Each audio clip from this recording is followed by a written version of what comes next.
begin with Dr. Rathkjen. We've got a couple here from the audience. Regarding, I think the context for this question is kind of heterology and heterological protection. So can you further elaborate on genotypes and assure us that if the challenge strain is closer to the vaccine, then the vaccine will confer a different or possibly better protection? So do you understand the context? So it's kind of homology versus heterology and expectations for cross protection would be my interpretation. I can't see any linkage between the homology and the efficacy of the vaccine. So we also, you saw here studies from China, from Japan and Korea, but we have seen the same in Vietnamese studies and in studies from elsewhere. The results, as you saw here today, are very similar, and when we plotted the other studies in, we see more or less the same pattern. Okay, there's a different from one study to another, but we more or less say the same pattern with lung lesions, viremia, average daily weight gain, and so on. I don't see any linkage between the homology to the vaccine. It's not about that, and I think that's confirmed from other studies as well. So, yes, it's probably linked to the vaccine, but it's not. You cannot look at that, take the dendrogram or sequence, and then you can make a prediction of how efficient the vaccine would be. It's other features of the vaccine that matters. Excellent, thank you. I also have, this is an additional question, my question, and probably expressing my ignorance, but as you look at global nomenclature for PRRS viruses, we tend to rely on cut patterns, argue, if you will, how specific that is. As you revealed the data in your Korean study, you spoke to a lineage 1 and lineage 2. Can you help me understand what that means or how that defines nomenclature, or how that's used as nomenclature would be my question. How different is lineage 1 from how much different is lineage 1 from lineage 2? So if it was from the Korean study, the lineage 1 and lineage 5. Oh, I'm sorry, lineage 1 and lineage 5, my mistake. Yeah, so they are very different actually. So as far as I remember, it's a lineage 1 is actually quite close to VR2332, and lineage 5 is about 10% different. So even though they're both from Korea, they're very different, and you saw that you saw more or less the same pattern still in the challenge dose. So again, confirming that it's not linked to the sequence. The secret is not hidden there. Very good. There is a question from the audience directed toward Dr. Main. The context is kind of about breeding herds and resistance to PRRS, probably in that category of maybe the CD163. Do you want to address that or share any information on that? Right. So I just wanted to acknowledge that as from when I was kind of going over some of my history as a really, I think, very significant scientific breakthrough that was just shared here last year, and would really defer, I think, much of their comment to that to Dr. Prather himself. And I think he's going to be talking later in the conference. Very good. And I believe Dr. Prather's session is Sunday afternoon. Am I correct on that? I want to really encourage that participation. Okay, thank you. I think this question is directed to Dr. Roof. Are there any thoughts on how to use PRRS MLV vaccine to differentiate between vaccine viremia and viremia to a natural infection? So kind of a differential. Yeah. There is. It's not easy. Bill Mengling did a study a few years ago where he used a cocktail of 20 isolates, and what Bill found was that in a mixed infection, there's usually one virus that sort of takes over, and so how you measure those viruses can skew your results. And so using virus isolation in a mixed infection, you likely are going to recover a lot more vaccine than wild type just because vaccine's adopted to cells. You have some of the same challenges with PRRS or with PCR. And so that's one of the reasons that when we started our study, we just used a standard PCR, because in our experience, when you attempt to differentiate vaccine from wild type, you almost have to have some specific primers that are isolate specific to get that done, and we hadn't done that yet. So it does remain a challenge, but certainly we continue and others to look at differential tools so that people can make better decisions relative to vaccination versus wild-type exposure. We're doing that both at the genetic level as well as the serologic level. To date, we haven't had anything that certainly works at a pig level, mostly at a herd level, but it is a viable target, and we remain interested in looking at it. All right, very good. Thank you. I believe we have a question from the floor. Tim? Mike, on, and I maybe missed it or didn't understand it, but when you were figuring out how much vaccine, how many logs it protects against, you know, in the pseudorabies days, we really went over the hump kind of when we went to 3 doses. We did an intranasal and 2 injections. Sows, we went quarterly, and that kind of was the magic dose almost, that really controlled it. Have you done any stuff where we actually double dose or more, either increased dose or more frequent? So the answer is yes. We've done 1 dose, 2 dose, overdose.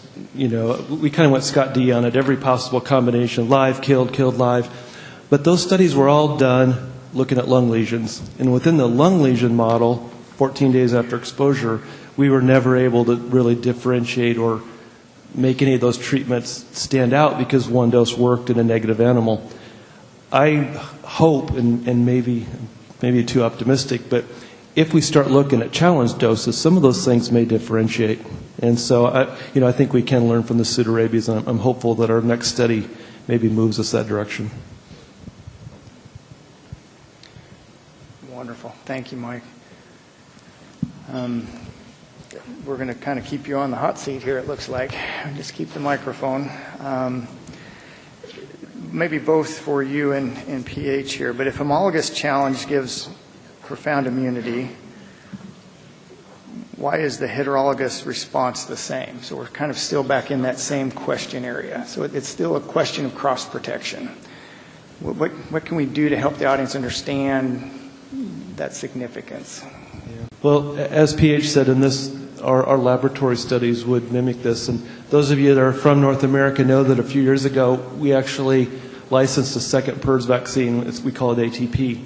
And the hope or belief at that time was potentially if you had sort of a rolling vaccine program similar to flu with new isolates that were more genetically similar to the current challenge, that we might get better vaccines. Within the models we have today, which is the respiratory model and lung lesions and reproductive performance, we were really never able to show a significant benefit. You know, head-to-head Ingelvac worked, and when you used ATP, despite the fact that the challenge might be more similar to ATP, we really weren't able to demonstrate that there was a huge benefit. And so part of it might be the models, but part of it might simply just be that live replicating virus induces an immune response that truly is broadly protective. Certainly not sterilizing. Okay, you know, understand. I see lots of abstracts and papers that say modified live vaccines don't provide heterologous protection, and honestly, I would challenge that they do. They do what the label says. They provide a statistical reduction of clinical disease. Are they sterilizing? No, they're not. But our lab data would support exactly what the PH said, and that is that we do see heterologous protection regardless of genetic linkage. Beautiful. So I want to first compliment the audience. The response and the feedback and the questions we're getting are phenomenal. So it's kind of a dynamic interaction. I want you to understand on the speaking panel that's what's happening here. I'm going to turn this question back to Dr. Rathkjen, actually, I believe would be best suited. Since the MLV is so widely used globally, have you been involved with any studies looking at positive selection pressure across different circulating PRRS strains? So the positive selection pressure might be that we've altered circulating virus, maybe for a positive event. So you kind of understand the context there. So on a global area, we've got lots of viruses that you've had interaction with. Have any positive selection pressures across different circulating PRRS virus? That's a big one. Yes, I think the idea of the vaccination and the vaccination program we have, and also the whole herd vaccination, is to have a positive selection pressure and kick out the wild-type viruses from the farm. And I think there's some documentation that actually can happen, but I also think that we very often fail in doing that. And to my opinion, that's not due to the vaccine. It's the way we use the vaccine, and it's the way we handle pigs. So it's probably because we do not vaccinate enough. We forget to vaccinate piglets, and if we vaccinate piglets, we often see that the dose is maybe not high enough, so people are playing around with the dose to save money. So on top of that, not using the vaccine as it was meant to, we also start to mix pigs of different age groups, both at weaning and also again when we place them in the finishes. So we actually allow still, even if we have a good program on the vaccination, we allow still the wild type to stay there. So I don't know if we can say that it's a failure of the vaccine that we are not able to positively kick out the wild type, or it's due to our behavior. And I think what we heard from the speakers this morning, we need to look much more into the way we behave in our barns, and that's the way we can improve the pressure from our vaccine.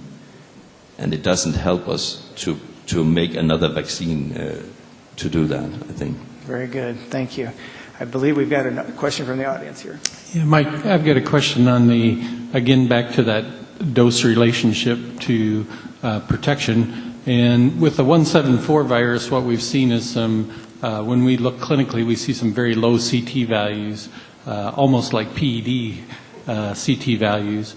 And so when you look at that and you think about that, the 4 logs, where would that compare if you're getting down into the teens on a CT value? Yeah, certainly, some of those hot isolates, when we do the quantitative viremia on those animals, there's 6, 7, 8 logs. So that pig-to-pig exposure level far exceeds the 2 to 4 log cutoff. I think that the data that I presented here with the levels of 2, 3, and 4, those were really targeted more about the regional control and sort of the aerosol, fly. Vaccine's going to help prevent, some of the mistakes or things out of your control. But, when you're mixing infected pigs or when you have a super hot isolate, you're not in the logarithmic scale of where that study was at. Yeah, and my thought process being just to build on what Tim said with the PRV days, is that another mechanism when we have those really hot isolates to help?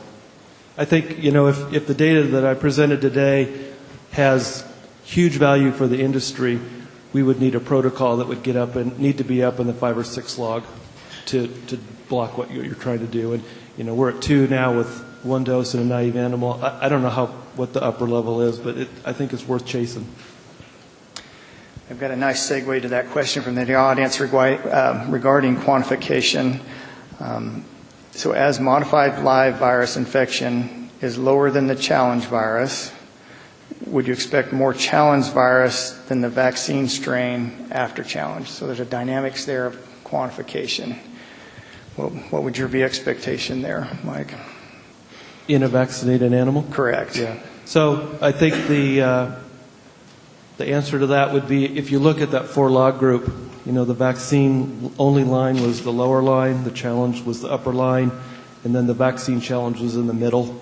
And so, they're definitely, and if you do the CTs on those, the percent positives are intermediate, but the CT levels of those mixed population are lower, suggesting higher levels of virus. So again, it's a reduction, but it's not a 0, that's for sure.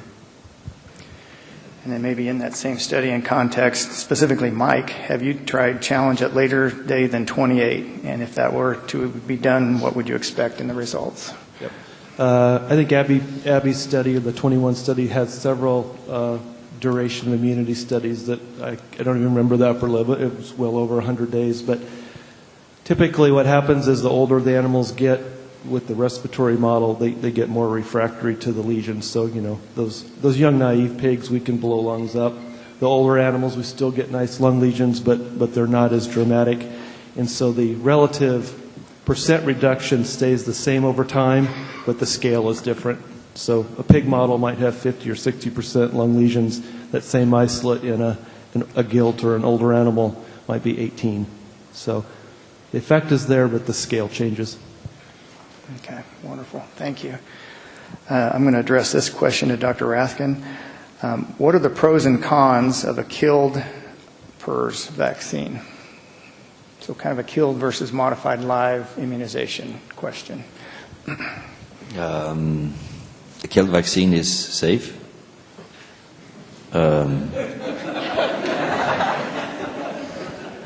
So at least it does no harm.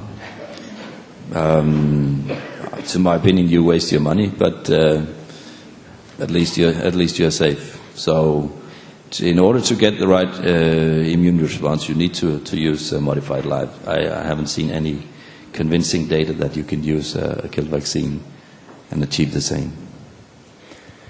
I think it goes back a little bit to what Mike was saying about that replication and probably some cell-mediated immunity differences. Is that what you're alluding to? You want to think we're good? You want to comment to that? Yeah, obviously there is value in a killed PRRS vaccine if it provides either clinical protection or reduced viremia. In our laboratory and in our hands, we would like to have one as well because there is a place, especially in reproductive animals, for a killed vaccine. In our hands, we've not been able to generate anything that was remotely efficacious. Getting back to Tim's comment, we've also played extensively with live killed. Can you use KV as a boost or can you prime? And in our hands, we haven't found anything that adds any value. Very good. Thank you. And again, I've got a terrible light in my eye, but I think there's a question from the audience out this way. Yeah, I have a question. The three speakers, anyone have the idea about the question? Anyone can answer my question is very basic and the simple, but very, I think, answer too complicated because I also agree very beneficial to the live vaccination, to the first live vaccination to pig is very beneficial to the control of the disease. And everybody says live vaccine is a very efficiently the heterologous, the wild type strain is reduce the infection free rate and several aspects of the have a beneficial. But what is definitely the definition of the homologous and heterologous? As normally we talking about the ORF5 gene is very important to determine the heterologous and homologous. But as I know, the more gene is related to the first virus infection and some immune response. So, if have you any idea about the personal or the idea about the homologous and the heterologous different definition, I honor the ask the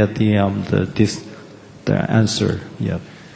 So, with your permission, I'll paraphrase. Make sure we're all understanding. It's a very important question. I think what I heard was numerically, so we're still in this category of heterologous versus homologous challenge.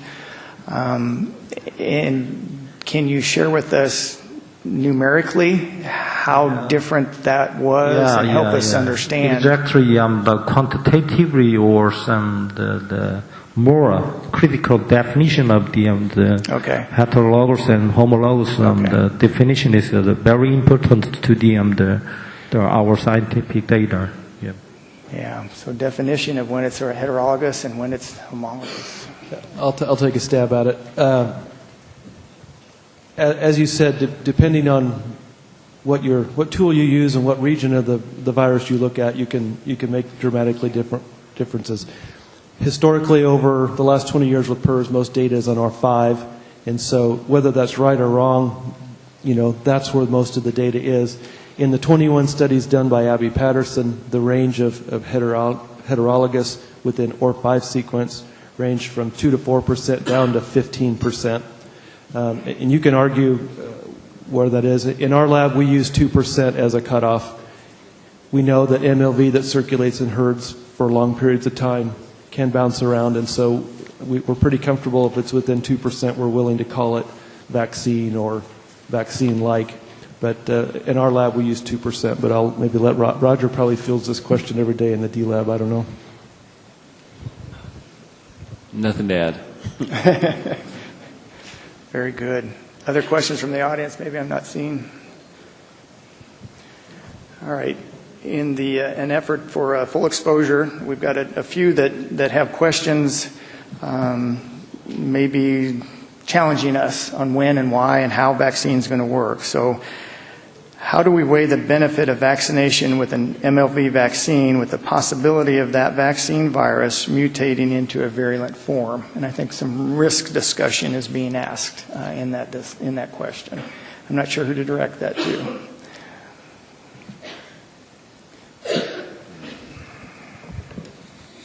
Yeah, any vaccine, there's a risk-reward statement, whether it's you getting a flu vaccine and having a sore arm or using an MLV vaccine, there is a consequence to vaccination. And so having PRRS negative pigs that don't have a vaccine in them would be a great place to be.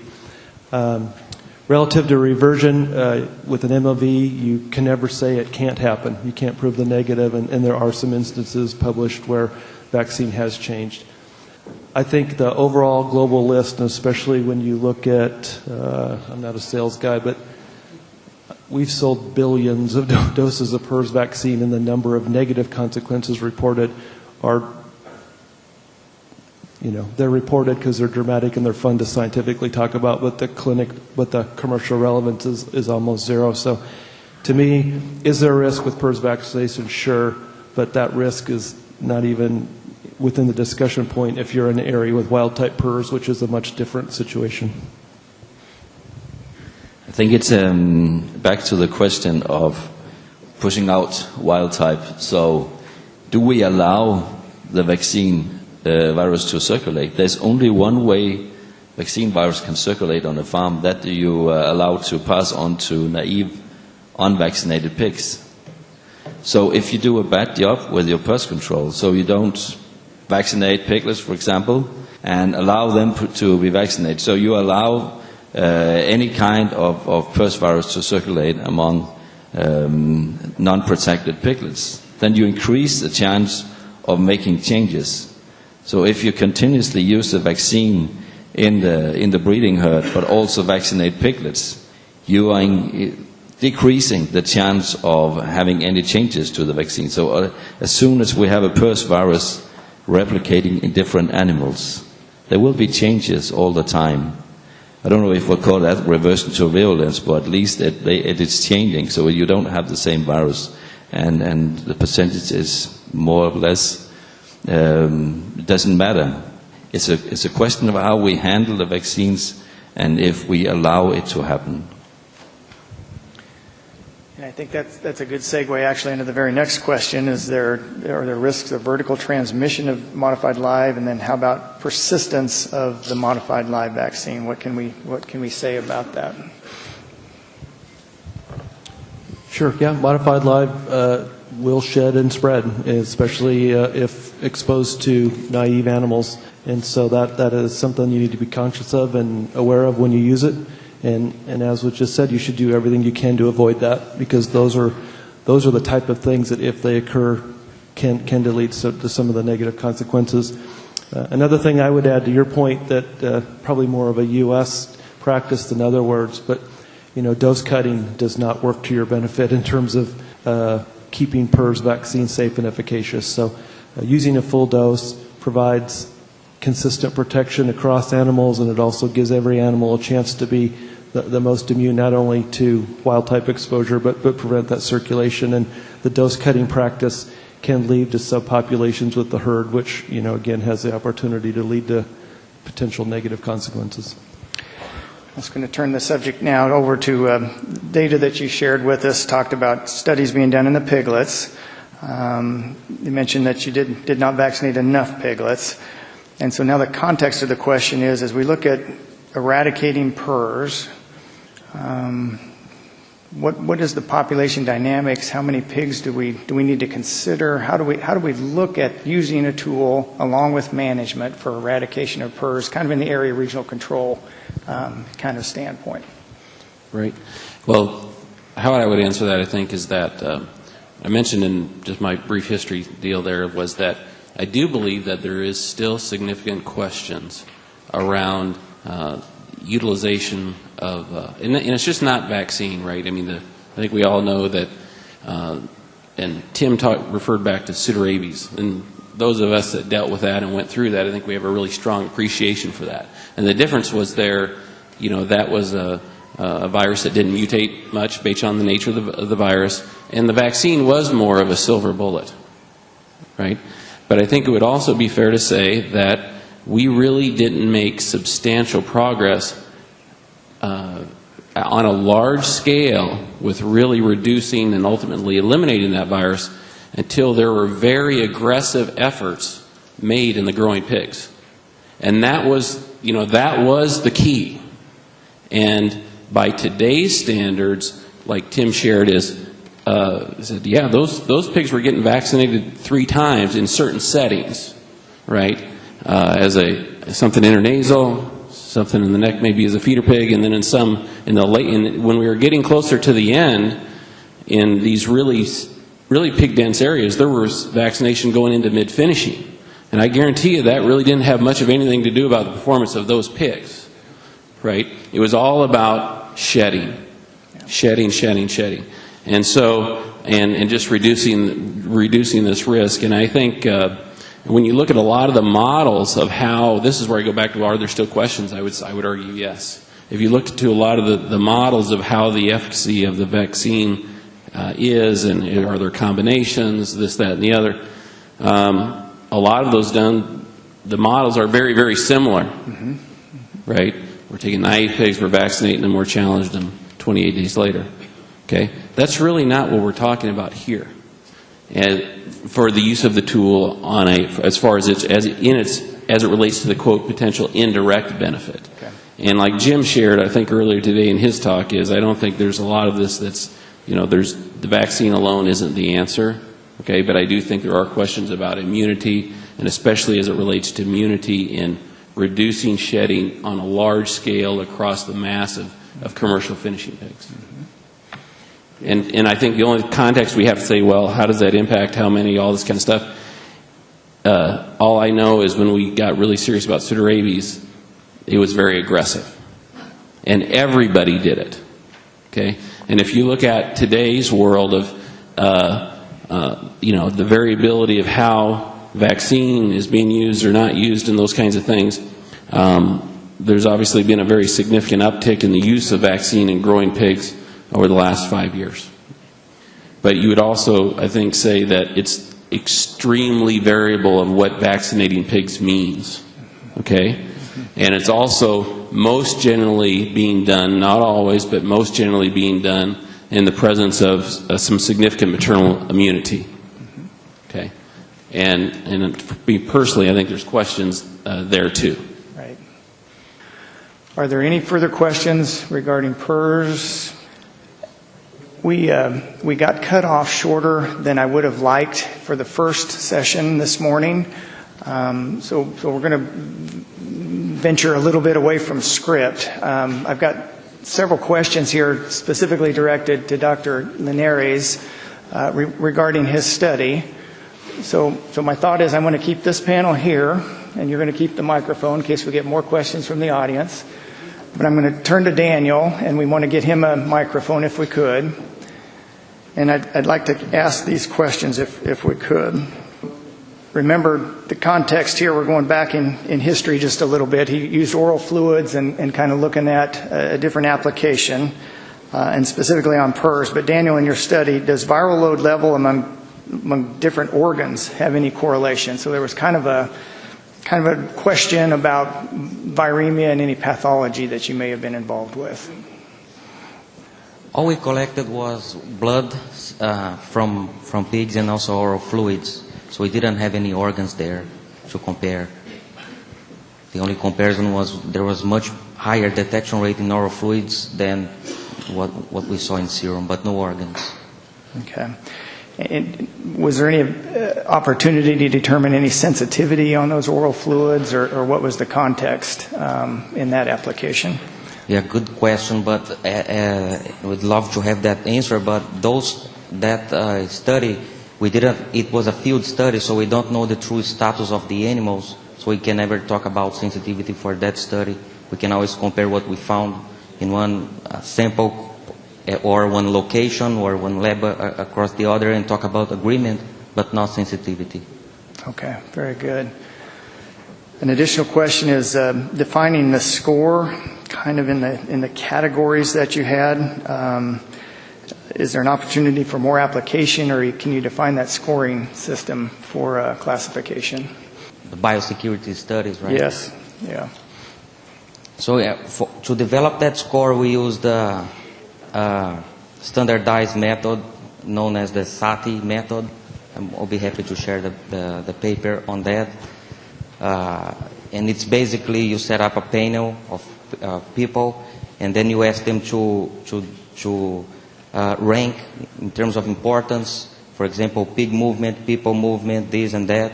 So you rank what's more important than based on opinion, and then you go back and not only you rank, but you tell how much of more important is that. So based on that and based on the responses, you set up a score.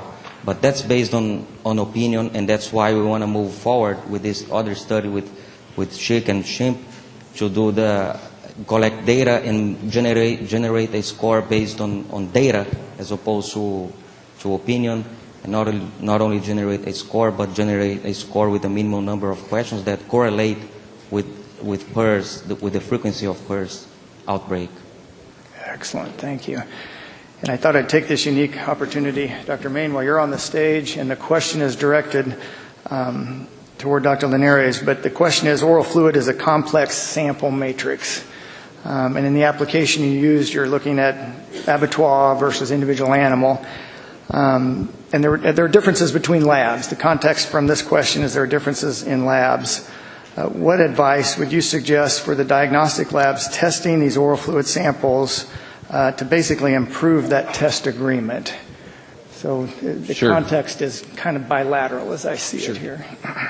I can say is that in what Daniel shared in as far as when you look at intra-laboratory differences and so on,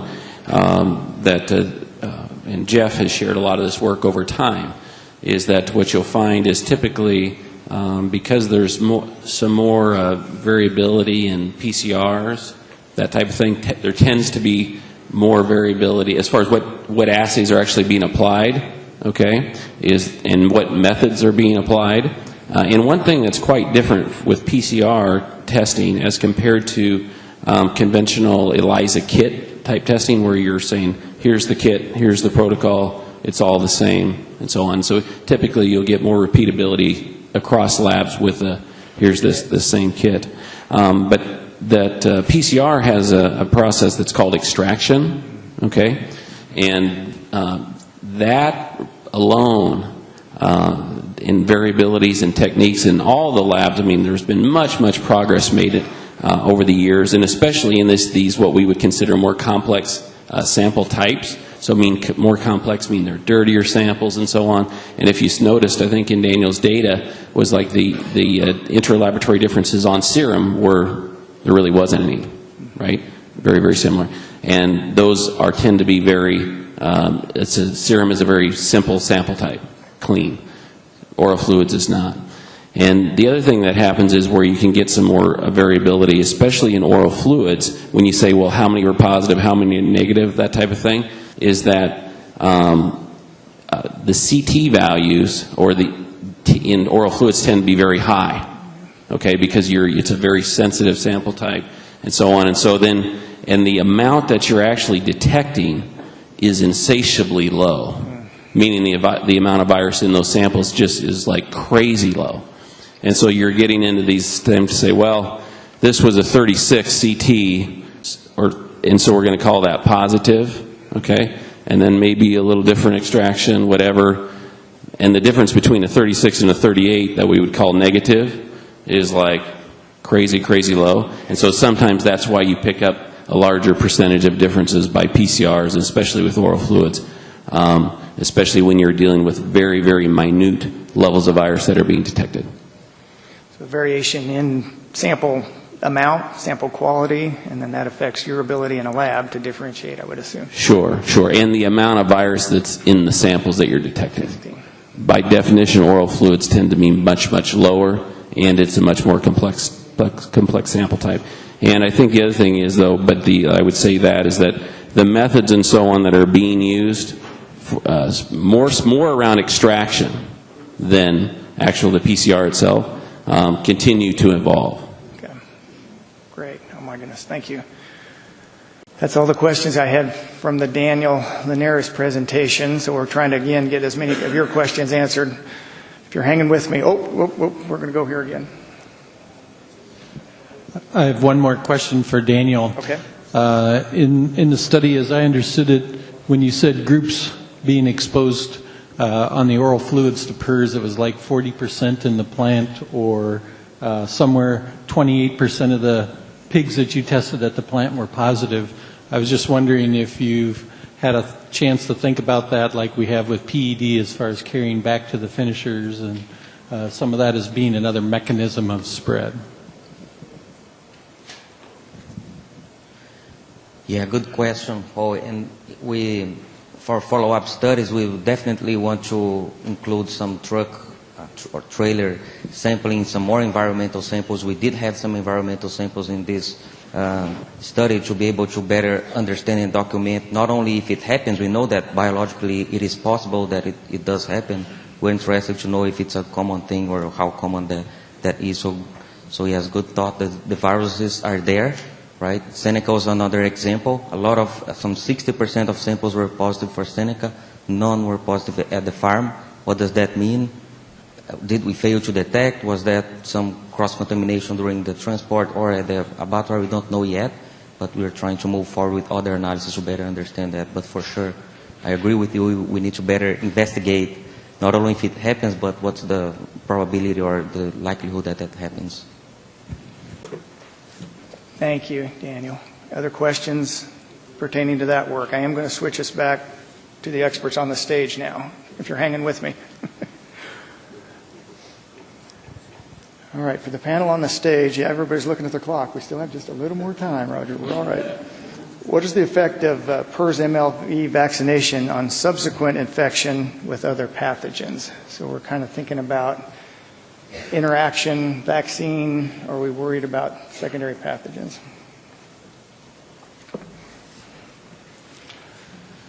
I think we need to go. Yeah, unfortunately, I live in a pristine world. I have a facility, we call it the Hog Hilton. It's HEPA filtered, clean, and I do a lot of work with negative animals. So, from a laboratory point of view, it's not something I've studied extensively. As I recall, Iowa State, and I believe during the Eileen Thacker times, there was some discussion about impact of vaccination on other pathogens. I think mycoplasma and potentially flu, but I wouldn't have anything to add beyond that published work.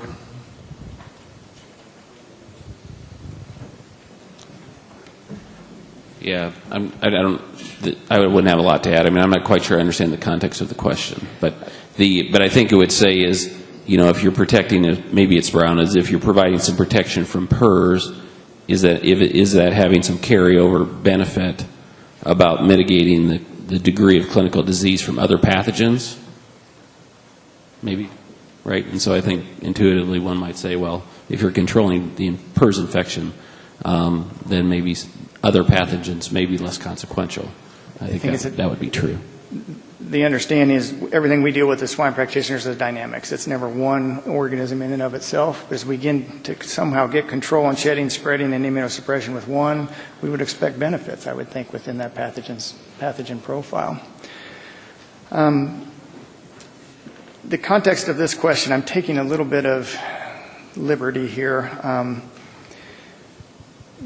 in the ARC question that we had, I think there's differences in the way PRRS vaccine is used. So we would be using that vaccine extensively in weaned pigs and placed pigs kind of throughout the United States production system. So the question is still coming from studies done in piglets, but they're questioning our procedures of mass vaccination and herd immunity, I believe, in kind of an ARC concept. And so maybe I'm stuttering here just a little bit, but I'll explain to the group that as we move to ARC applications, we look to regional control.